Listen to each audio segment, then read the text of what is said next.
जगन्नाथ जेना industry प्रायतः समस्ते जानते Prince Jagannath जेना बोली खाली तो गीत कथा कहबी मो क्यारियर आरंभ ही जात्रा 30 एवं यात्रा लिखी सिनेमा सीरियल कार्टून थिएटर नाटक आउ माने 1000 पाखापाखि गीत लिरिक्स लिखा सहित म्यूजिक दे सारी जोटा कि बुलवा कहूँ आउ सब बड़ कथा जहाँ बुलवा गोटे एत बड़ साहस करके भावी नी सीना कहीदे साहस मुझे गाइडे बोली बाथरूम भितर गीत गाइबा और डायरेक्ट स्टूडियो गाइबा भितर फरक बहुत किसी अच्छे क्या से किसी जिन फिल कर गाइला बेले तेणु कष्ट अनुसार सी फास्ट टाइम जी गाई मुझे कह पूरा 100 देती आ जब प्रोफेशनाली देखी ताले बहुत मार्क तरफ कटि से आपने फिल करूँ किंतु केमती से आगू एनकरेज आम करने पड़ो सपोर्ट देवाई पड़ो जब सपोर्ट रहा निश्चित भाव में आज जो 50% देती आगामी दिन में निश्चित भाव में 100% देवे आम अंचल आम माटीर गोटे कंठशिल्पी बाहर बड़ गर्वर कथा गौरवर कथा तेणु आपण मान सहयोग निहाती दरकार आउ सब बड़ कथा हूँ मो मीडिया भाई मैंने वर्षा भितर दौड़ी आई आपण मोर अशेष अशेष धन्यवाद और भल पाइबा आपण मैंने आसीचन ओदा है ताठार बड़ और किसी ना बुलबुल कौन व्यवस्था भल कारण लेट बहुत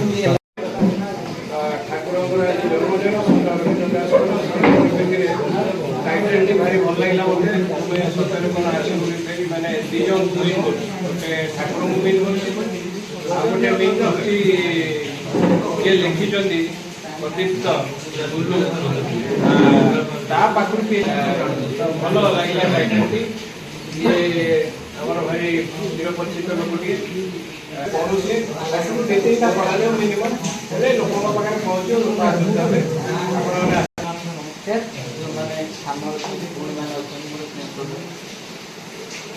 मु सब बड़ कथा हूँ माने पाखरे माने माटीर पुओ कहले चले खाली गीत कथा कहबी आप कार्टून भी देखिए पाखापाखि मुझे 4-5टी कार्टून स्क्रिप्ट राइटर रिसेंटली मोर गोटे US content Rajit Maharana singer Kumar blue आज गोटे महापवित्र महापुरुष सन्त अरविंद दास पीठरे सुंदर सैड सॉन्ग सतरे कौन तुम आसो फेरी ये गीत आज रिलीज होती गीत आपण मैंने ओडिशा आराधना चैनल माध्यम गौरीशंकर एंटरटेनमेंट द्वारा प्रस्तुत ये गीत आ गीत को ये संगीत सजाई प्रिंस जगन्नाथ साहब जी मो पाखे अच्छा गीत मु कौन बड़ कलाकार नुह छोटिया कलाकार टे गीत एमती मन को आसला लिखिदेली एवं ताको संगीत जो प्रिंस जगन्नाथ सार सजाई गीत एफटीआई स्टूडियो सुटिंग है ये गीतटी हूँ निजस्व गीत निज अंतर वेदना को मु परिप्रकाश कर आशा करवासी निश्चित भाव भल पाइबा देवे ये गीत ओडावासी हृदय को देखो ओडावासी स्नेह श्रद्धा आशीर्वाद मिले ताले निश्चित भाव आगू जी आउर सुंदर सुंदर गीत करी जोटा ओडावासी हृदय को गायक अच्छा गीत को गाँती निकटे बबू कंप गीत को गाई आम सहित आउ जड़े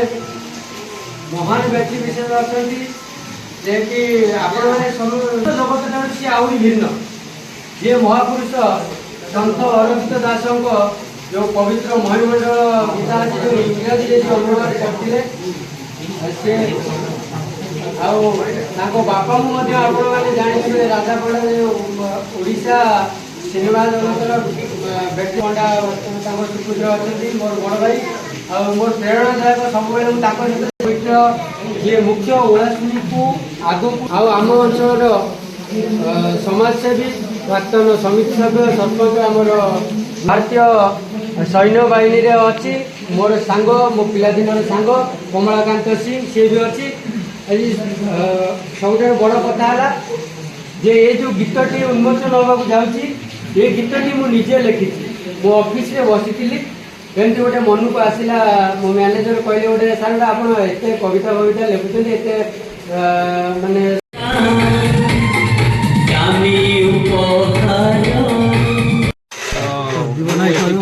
आज आसी सत अरविंद दासकर जन्म उत्सव जन्म उत्सव आज ये अनुष्ठित प्लस जगन्नाथ आज सुनावेश तो भल दिन आज एकादशी तेणु मंदिर मंदिर होगा कथा ठाकुर सानिध्य पाइबा कथा गोटे भारी मल्टी टैलेंटेड पिलाटे नाटक करे सांबादिक करे लेखालेखी करे सबू करे कि कौन गीत लिखला मुझे जानी टाइटल भारी भल लगे फेरी आसवा पर सैड सॉन्ग बोल लिखाई टाइटल ही सजेस्ट कर सैड सॉन्ग ता पाखर किए जड़े चली जाइए आसो जगन्नाथ पुराणा लोकटे जे कि म्यूजिक कर बाकी वीडियोटी मुझे देखी गीतटी सुंदर है बुलू सुंदर गाई पारे बोली जानली समस्त कहते मार्जना मार्जना गीत गाइले भल बैटिंग कले 4-5टा इनिंग्स बेस्ट हम प्रथम आम बेस्ट कहले ही सी आहरी भल उन्नति कर भल होती समस्त को अनुरोध रहा समस्ते लाइक सब्सक्राइब करूँ से जो चैनल देवे आराधना एंटरटेनमेंट ओडिशा आराधना तेणु भल लगे से आज गोटे भल दिन बाछी ठाकुर पाखे समर्पित उन्मोचन भारी खुशी कथा लगिला सर्वे प्लानिंग कोऑर्डिनेशन कम्युनिकेशन एटा लगिला 10-12 सेटा एकदम इंटीरियर घोड़ाहाड़ डैम तार जो लेआउट है कि एक्सकावेशन ଆପଣ ବାବୁସାନର ଗୋଟେ ଗୀତ ନା କହିଲେ କହିଦେବେ କିନ୍ତୁ ସେ ଗୀତର ଲିରିକ୍ସ ଟିକେ ଆପଣ ଜାଣିଛନ୍ତି ଯୋଉ କେତେ ବଡ଼ ବି ଭାବୁଛନ୍ତି